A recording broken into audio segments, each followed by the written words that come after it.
Ya, assalamualaikum warahmatullahi wabarakatuh. Bagaimana kabarnya anak-anak? Semoga selalu diberi kesehatan ya, amin. Jadi pada hari ini saya akan menjelaskan mengenai materi pantai gitu. Nah, kita kan kemarin udah belajar tentang jamur nih. Jadi kita berarti sudah belajar tentang 4 kingdom sama hari ini. Ingat kingdom yang pertama ada Protista, Monera, Fungi, Plantae, dan Animalia. Jadi kan kita masuk ke kingdom Plantae atau bisa dikatakan kingdom tumbuhan. Nah ini dia nih, jadi kita akan masuk ke dunia Plantae atau dunia tumbuhan.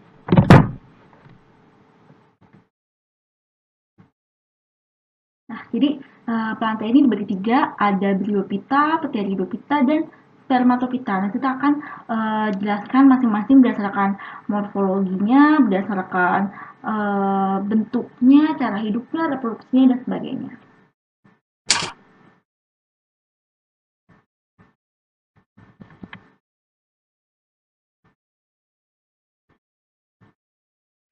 Jadi pengelompokan pantai ini dasar pengelompokan itu karena lebih kejelasan organ tubuhnya, pigmennya, reproduksi, struktur tubuh dan letak bakal biji.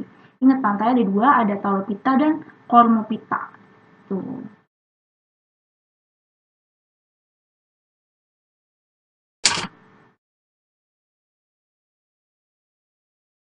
Nah, kalau ini pengelompokan pantai berdasarkan ada atau tidaknya pembuluh. Nah, jadi ada Atracheophyta dan ada Tracheophyta. Kalau yang Atracheophyta itu contohnya kayak alga atau Bryophyta, dan Tracheophyta ada Pteridophyta dan Spermatophyta. Jadi apa sih tanaman? Jadi tanaman itu merupakan makhluk hidup yang mampu berfotosintesis, kemudian dia mau multiseluler, dia eukariot, sudah memiliki membran inti, juga memiliki beberapa kesamaan dengan ganggang memang. Kemudian si pantai ini ternyata makhluk hidup yang sangat mengkolonisasikan daratan. Ini ada klasifikasi filogeniknya. Jadi yang pertama ada tumbuhan nenek moyang. Tumbuhan nenek moyang itu dia contohnya ini kayak nih alga hijau. Nah itu tumbuhan nenek moyang karena usianya sangat primitif atau sudah ada sejak zaman dulu. Kemudian dia masuk ke tumbuhan berbulu pertama, ada Bryophyta atau lumut. Kemudian tumbuhan berbiji pertama yaitu Pteridophyta atau paku dengan reproduksi dengan menggunakan biji. Kemudian ada Gymnosperm. Jadi dia kemudian tumbuhan yang uh, radiation of flowering plant. Jadi ada gymnosperm dan angiosperm gitu. Jadi ada gymnospermae atau angiospermae. Ini dia nih. Jadi kalau tumbuhan tidak berpembuluh itu contohnya lumut atau Bryophyta, sedangkan tumbuhan berpembuluh itu paku-pakuan Pteridophyta atau tumbuhan berbiji Spermatophyta. Nah, kita mulai dari tumbuhan lumut atau Bryophyta. Nah, jadi kita coba dulu menjelaskan ciri-ciri umum. Jadi apa sih ciri-ciri tumbuhan lumut atau Bryophyta ini? Pertama dia multiseluler, jadi punya sel banyak, eukariot udah punya membran inti, autotrof dapat menghasilkan makanannya sendiri, memiliki klorofil dan dapat berfotosintesis, tapi dia nggak punya floem, nggak punya silem. Terus dia itu nggak bisa dibedain akar, batang, dan daunnya. Kemudian baik karena nggak bisa dibedain itu namanya disebut dengan talus yang berupa lembaran gitu. Dan biasanya hidup di tempat yang lembab. Nah, dia juga peralihan antara tumbuhan Talopita dan Cormopita. Ini nah banyak juga yang mengatakan kalau dia itu peralihan dari Talopita dan Cormopita. Warnanya hijau, struktur tubuhnya masih sederhana, hidupnya di rawa-rawa, ukuran tubuhnya paling maksimal itu cuma 20 cm, dinding sel tersusun dari selulosa, terus daunnya biasanya tersusun atas lapis sel, dia nggak punya akar, batang, daun sejati. Nah ini bentukan dari si lumut nih, jadi dia ada yang dari sini sampai sini namanya sporopit, kemudian yang dari bawah, dari tengah ke bawah ini namanya gametofit. Jadi ini fase sporofit dan fase gametofit. Nah ini namanya sporangium atau yang dengan kaliptra. Jadi kalipranya ini akan melindungi si sporangium seta itu tangkainya, dan hijau itu akarnya.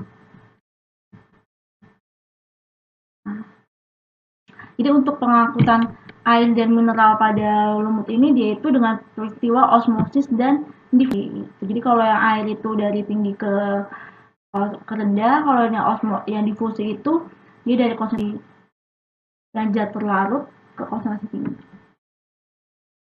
Kemudian ada reproduksi lumut. Nah, kalau reproduksi ini ada pergiliran keturunan disebut dengan gametofit dan sporofit. Reproduksi ada secara seksual dan aseksual. Kemudian tumbuhan lumut ini dibagi dua. Sporofit itu berarti penghasil spora, dan gametofit itu penghasil gamet. Dan lumut ini disebut dengan metagenesis karena pergiliran keturunan lumut ini disebut dengan metagenesis. Nanti kita akan pelajari selanjutnya. Kita langsung masuk klasifikasi aja. Jadi klasifikasi tumbuhan lumut ini ada 3. Pertama ada lumut hati, lumut daun, dan lumut tanduk. Lumut hati atau hepaticopsida, lumut daun bryopsida, dan lumut tanduk anthoceratopsida. Nah, ini ada klasifikasi tumbuhan, ini gambarnya ya.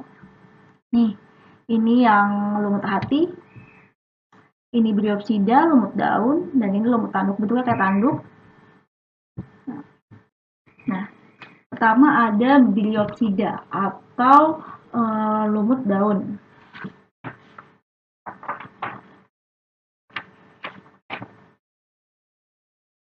Jadi kalau si bryopsida atau lumut daun ini dia termasuk lumut sejati, terus dia bagian tubuhnya terdiri atas kapsul dan seta.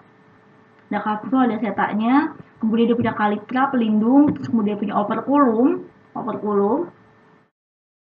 Selanjutnya dia punya anulus dan gigi peristom. Nah, jadi yang membedakan lumut daun dengan lumut hati dan lumut tanduk, dia punya gigi peristom. Apa sih gigi peristom itu? Jadi gigi peristom itu terdapat pada kepala sporangium. Jadi kayak sebagai pintu buat keluar masuknya si spora ini. Gitu. Nah, pada saat udara lembab, sel peristomnya akan menutup nih. Nah, tapi saat udara kering dia akan berkurang, terus kemudian akan membuka dan sporanya akan keluar dari terbawa angin. Jadi kalau di lumut daun itu ciri khasnya punya gigi peristom. Nih, di bagian-bagian lumut daun ada kalitra, ada sporangiumnya, ada seta, ada vaginula nih. Yang panjang ini kayak ada daun-daunnya namanya vaginula. Vaginula itu selubung pangkal, seta tangkainya, sporangium itu kotak sporanya. Ini kotak spora gitu. Terus kalau misalnya kalitra itu tudung sporangium. Ini gambarnya ada gambar sporofit dan operculum polytrichum. Ini gambarnya juga nih. Jadi ini loh gigi peristomnya ini. Nah, ini kalitranya nih, ini pelindungnya. Ini bukan gambar burung ya, ini gambar kalitra pelindungnya. Nah, jadi sama di bryophyta juga yang bagian atas ini nih, bagian sporangium sampai seta, dia itu sporofit, menghasilkan spora. Nah, bagian dari vaginula sampai akar atau rhizoid ya, sebutnya rhizoid, itu gametofit, penghasil gametnya. Nah, yang panjang ini namanya stolon. Jadi ini bagian-bagian lumut daun. Ada siklus hidup lumut daun. Jadi kita akan bahas siklus hidupnya yang lebih simple lagi. Selanjutnya ada hepaticopsida atau lumut hati.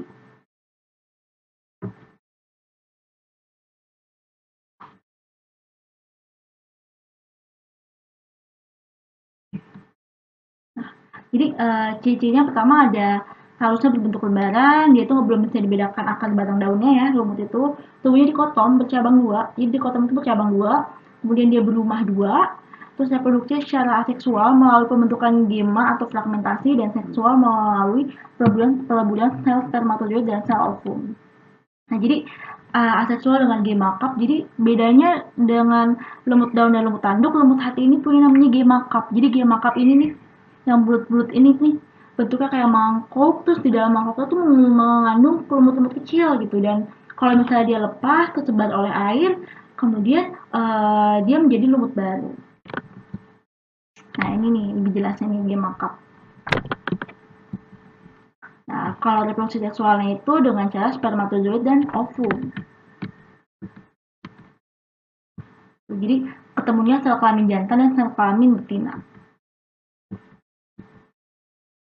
Ini ada archegoniumnya yang atas, bawah antellidium. Ini gambar dengan mikroskop. Contohnya dari si lumut hati ini Markantia ya. Nah, ini ada siklus hidup Markantia. Tadi seksual dan seksual dengan G markup. Itu ada anteroseropsida atau lumut tanduk. Ini gametofita bentuk lembaran, terus sporofita berbentuk pipa panjang ke atas seperti tanduk. Nah, di dalam tanduk ini akan dihasilkan spora. Jadi, kenapa dinamakan lumut tanduk? Karena dia itu gametofitnya nih, fase pembentukan gametnya bentuknya lembaran nih, nempel nih di bawah nih.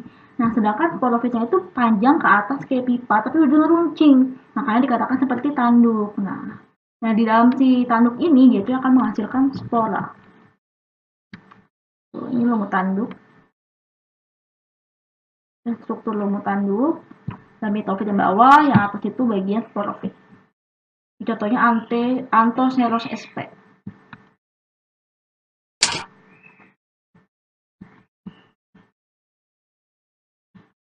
Jadi ini ada perbedaan dari struktur tubuh bidoksida dan hepatikoksida.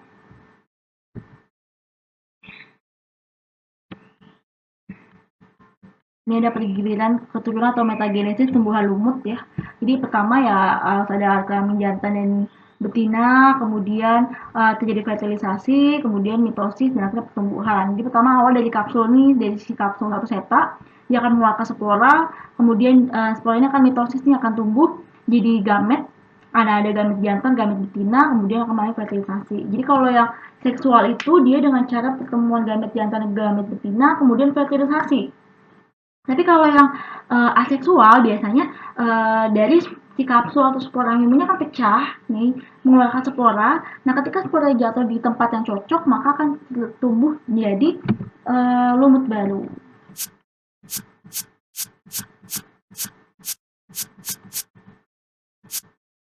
Nah, jadi metagenesis lumut ini gametofitnya atau generasi yang dominan itu dalam daun hidupnya ada 3, lumut hati, tanduk, lumut daun. Nah, ini contohnya nih, saya jelaskan ya metagenesis lumut ya. Jadi pertama si spora ini akan mengalami mitosis. Setelah mitosis jadinya protonema. Setelah protonema dia akan membentuk gamet atau gametofit N. Nah, kemudian jadi archegonium dan antheridium. Nah, archegonium ini alat kelamin betina sehingga menghasilkan ovum. Sedangkan antheridium alat kelamin jantan menghasilkan sperma. Kemudian terbentuklah zigot nih dari ovum dan sperma. Nah, habis jadi zigot jadi sporangium 2N, kemudian jadi spora gitu. Dan akhirnya siklusnya akan kembali lagi. Jadi kalau untuk lumut ingat-ingat, jadi dari spora dia protonema baru gametofit. Ya, sehingga jadi archegonium jadi ovum, antheridium jadi sperma, kemudian bentuk zigot menjadi sporangium dan spora. Ini metagenesis lumut atau pergiliran keturunan lumut. Tumbuhan paku atau Pteridophyta. Nah, jadi ini gambar dari tumbuhan paku atau Pteridophyta. Nah, tumbuhan paku atau Pteridophyta ini dia ciri-cirinya punya jaringan pengangkut, nah yang disebut dengan tracheophyta. Terus secara umum dia itu dapat dibedakan akar batang dan daunnya, reproduksi aseksual berupa spora. Kemudian spora itu dihasilkan oleh sporofil daun fertil, dan kemudian dia akan mengalami yang kelima dia juga mengalami metagenesis, di mana fase sporofitnya lebih dominan daripada fase gametofit. Terus jadi biasanya kalau tanaman paku itu kalau kalian lihat paku-paku yang di hutan atau paku yang besar itu ada yang nama di balik daunnya itu dia ada yang warna oranye-oranye ini nih. Oranye-oranye ini namanya sori nih. Namanya sorus nih. Namanya sorus nih oranye-oranye ini. Nah, kalau dia banyak atau jamak gitu atau lebih dari satu maka namanya sori.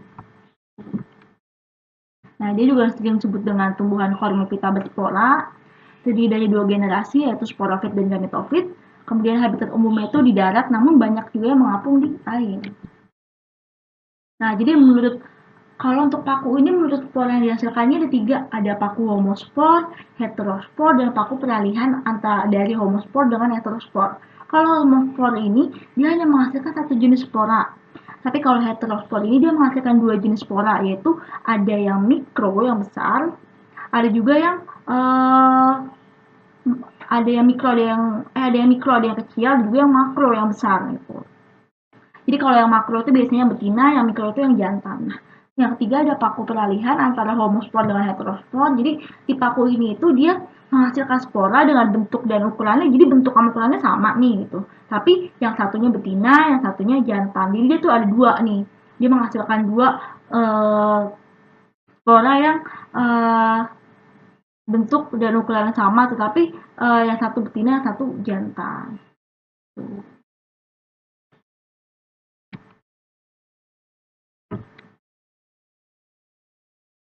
Nah, selanjutnya selanjutnya bukan hanya gametnya aja nih, bukan hanya eh ya bener gametnya aja, tapi daun paku juga dibedakan ada dua, yaitu berdasarkan ukurannya. Kalau yang mikrofil itu daunnya ukurannya kecil, kalau makrofil ukurannya besar. Jadi kalau mikrofil itu daun kecil, makrofil daun besar.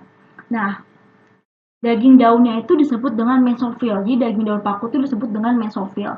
Nah, kalau berdasarkan fungsinya ada dua, ada tropofil dan sporofil. Tropofil fungsinya untuk fotosintesis, sporofil itu menghasilkan spora. Jadi daun paku ini tadi dibagi dua nih, dibedakan berdasarkan ukurannya, berdasarkan fungsinya. Kalau ukurannya mikrofil dan makrofil, kalau fungsinya tropofil dan sporofil. Daging daunnya sendiri disebut dengan mesofil. Nah, jadi kalau di paku juga dia punya dua generasi ya, pergantian generasi, ada generasi sporofit membentuk spora, terus kalau yang gametofit itu membentuk organ kelamin atau gamet. Nah, dia juga ada fase diploid dan haploid. Jadi kalau induk spora 5, 12, dan 16. Kalau misalnya yang diploid itu dia mengalami 2 kali meiosis, jadi menghasilkan 64 spora. Terus juga dia kalau yang haploid itu N, biasanya menghasilkan apa namanya Protalus yang haploid. Ini ada gambarnya tuh. Jadi ini gambar dari si kita, ada daunnya, ada stolon atau akarnya. Ini ada susunan sporangiumnya. Jadi kalau misalnya di paku itu biasanya dia juga menggunakan strobilus untuk reproduksinya gitu.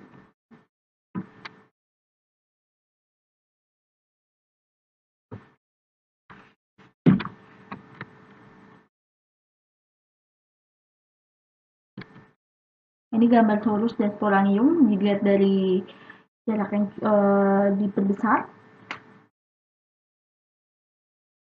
Nah, jadi tadi bedanya dengan lumut, kalau misalnya paku ini dia spora, tapi habis spora langsung protalium, protalium langsung antheridium archegonium. Kalau tadi lumut itu kan spora, protonema, baru gametofit. Tapi kalau paku spora, protalium, antheridium menghasilkan sperma, archegonium menghasilkan ovum, jadi zigot, kemudian baru jadi tumbuhan paku, jadi sporangium lagi, baru spora gitu ya kalau paku ya. Jadi kalau paku tuh protalium, ingat. Nah, di paku kan dia punya mikrospora sama megaspora. Nah, si mikro ini maka akan jadi mikroprotalium dan meganya jadi megaprotalium gitu. Baru dia akan jadi tumbuhan paku. Ini sebuah sudut paku sejati. Nah, jadi klasifikasi Pteridophyta atau pakunya ada 4. Ada Lycopsida, Pecilopsida, Sphenopsida, dan Pteridopsida. Nah, pertama ada Pteridopsida. Nah, kalau Pteridopsida ini dia itu udah bisa dibedakan akar batang daunnya, dan ciri khasnya itu dia punya daun muda yang menggulung. Jadi ujung daunnya ini nih dia menggulung. Nah, disebut dengan circinatus. Gitu. Terus kalau misalnya daun yang biasanya yang nggak menggulung, nih disebutnya dengan frond gitu. Nih, dia juga letak sporanya di bawah daunnya. Nah, harusnya bentuk spora. Ini contoh dari si Pteridopsida. Selanjutnya ada Lycopsida. Nah, kalau Lycopsida ini dia itu punya daun yang ukurannya kecil, jadi dinamakan mikrofil. Terus sporanya dihasilkan oleh Strobilus. Tadi kan Strobilus itu kan merupakan ini ya, apa namanya, untuk reproduksinya si paku ya. Terus contohnya itu seni Selagenilla. Jadi di Lycopsida ini dia punya ciri khas, dia itu punya 2 spora, yaitu mikrospora dan megaspora. Nah, contoh yang punya itu si Selagenilla ini. Itu sporanya itu dihasilkan oleh Strobilus. Ini ada gambar Strobilusnya yang kecil. Ini ada mikrospora nih. Mikro nih kecil-kecil banget nih. Nah, ini yang meganya nih, yang besar nih. Nah, selanjutnya ada Sphenopsida atau paku ekor kuda. Nah, jadi kalau si paku ekor kuda ini, dia itu biasanya hidupnya di daerah subtropis, terutama di rawa. Dia juga punya daunnya mikrofil, kecil-kecil banget, daunnya hampir nggak kelihatan. Ini kecil banget ini. Nah, ini Strobilusnya.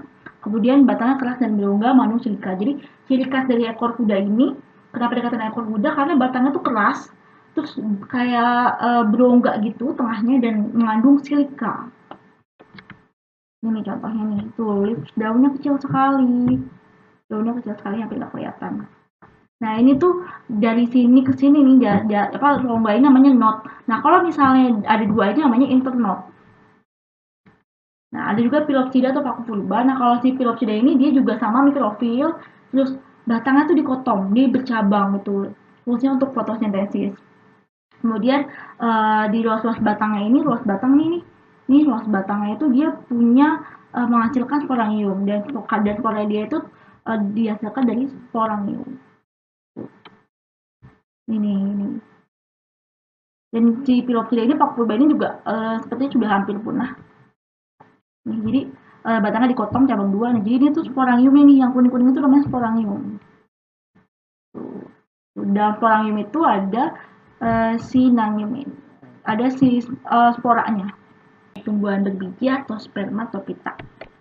Kita akan bahasnya pertama dari spermatopita. Jadi kalau si spermatopita ini hasil reproduksi generatifnya berupa biji. Jadi bakal bijinya itu akan menjadi makrosporangium, dan dalamnya terdapat makrospora, kemudian berkembang menjadi makroprotalium dengan archegonium dan sel telur. Jadi pembuahan dulu, terus digot, embrio, bakal biji, dan biji gitu. Terus spermatopita juga dia tuh organ tubuhnya tuh lengkap, ada akarnya, batangnya, daunnya, buahnya, bunganya, dan semuanya sudah dapat dibedakan gitu. Nah, reproduksi generatifnya itu menghasilkan biji, terus alat reproduksi tampak jelas berupa bunga atau strobilus. Jadi kalau nggak pakai bunga, pakai strobilus itu untuk reproduksinya. Nah, jadi berdasarkan letak bijinya itu dibagi menjadi dua, ada tumbuhan berbiji tertutup dan tumbuhan berbiji terbuka. Jadi kalau misalnya yang tertutup itu gymnospermae nama lainnya. Kalau yang terbuka, biji terbuka itu namanya gymnospermae. Nah, kalau yang berbiji tertutup itu angiospermae. Jadi ada dua ya.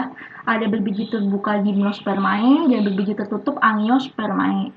Terus berdasarkan jumlah daunnya itu, angiosperm ini diklasifikasikan menjadi dua. Ada mini monokotil dan dikotil.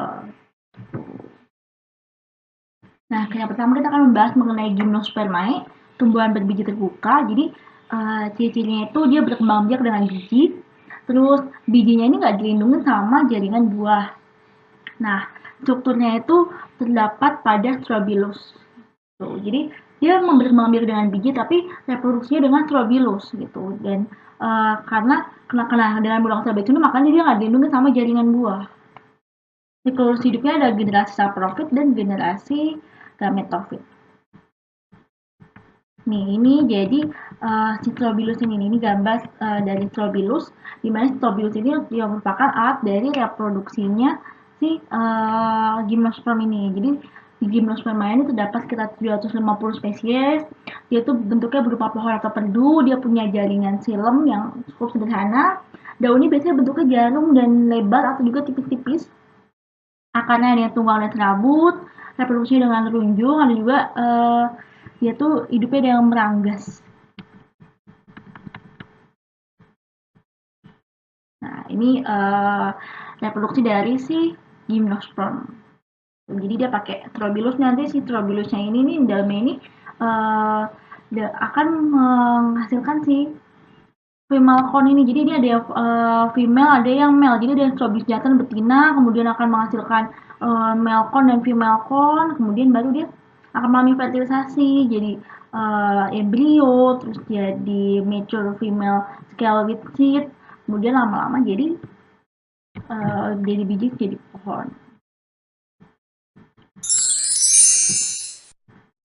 Ini sama seperti tadi. Nah, jadi ini ada bagan daur hidup tumbuhan biji terbuka. Jadi dia pertama ada serbuk sari, mikrospora, dan makrospora dalam biji. Kemudian ada archegonium dengan serbuk sari, kemudian sperma dan sel telur. Jadi kalau si mikrospora ini jadi mikroprotalium. Nah, makrospora ini jadi archegonium, terus sperma sama sel telur jadi zigot, embrio, dan tumbuhan berbiji terbuka. Ini ada klasifikasi Gymnospermae. Jadi kalau misalnya si Gymnospermae ini tadinya ada 7 ordo nih. Nah, karena namanya zaman terus berkembang, ternyata yang bisa bertahan cuma 3 gitu. Jadi yang bisa bertahan cuma 4. Jadi yang 3 ini udah punah gitu. Jadi dari 7 tinggal 4. Nah, yang pertama ada Cicadales, Ginkgoales, Coniferales, dan Genetales.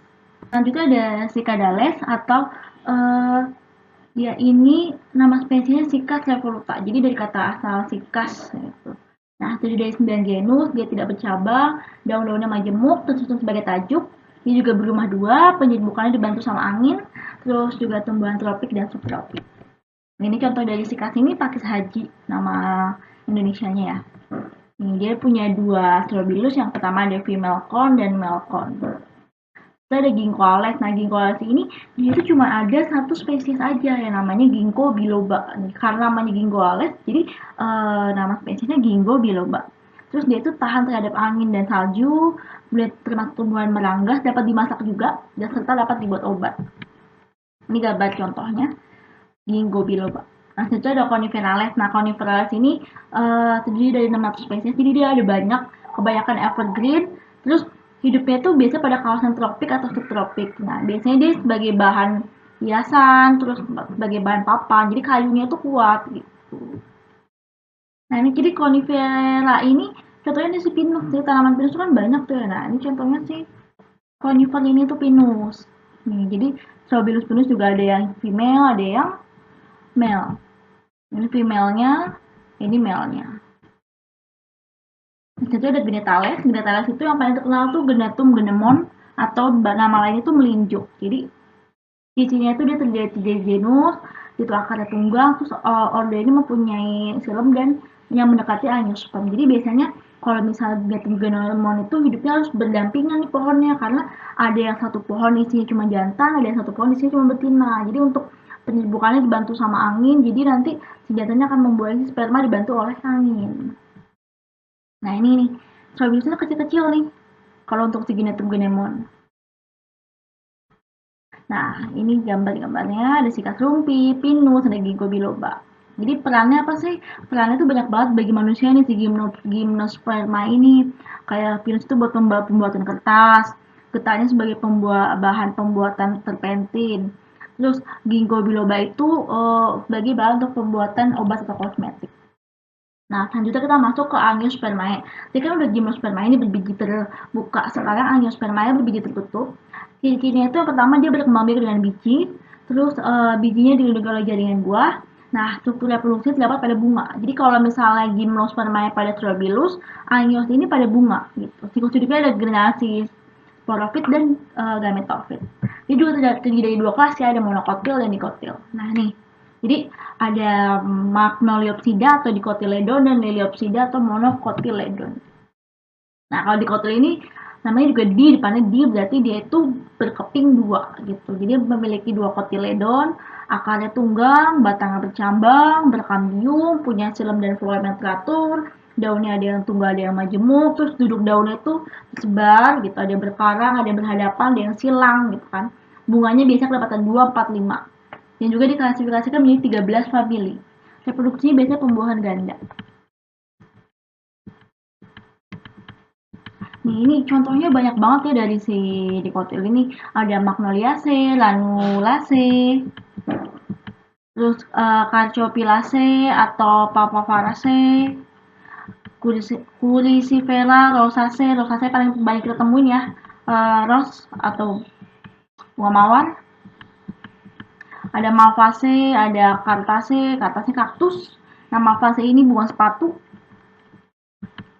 Ada Leguminosae, ada Umbellifera, macam-macam. Nah, ada masih ada Labiate, Solanaceae itu solanum, jadi kelompok tomat, terong. Nah, ada juga komposit, yaitu aster, tanaman aster. Selanjutnya,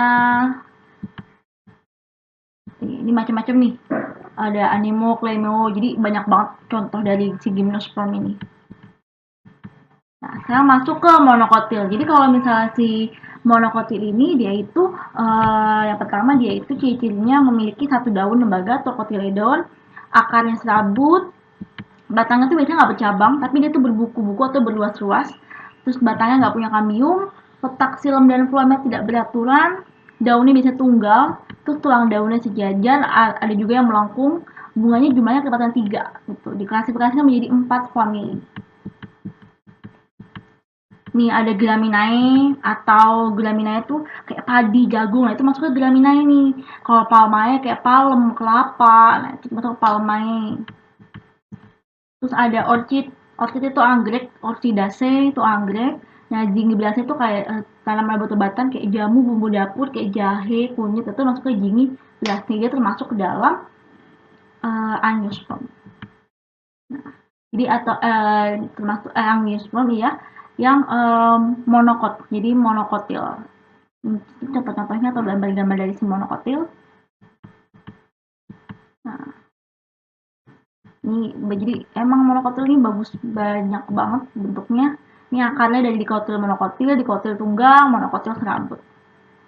Ini ada bagian filem dan floemnya, dikotil tuh lebih apa ya, lebih terarah, sedangkan monokotil tidak beraturan.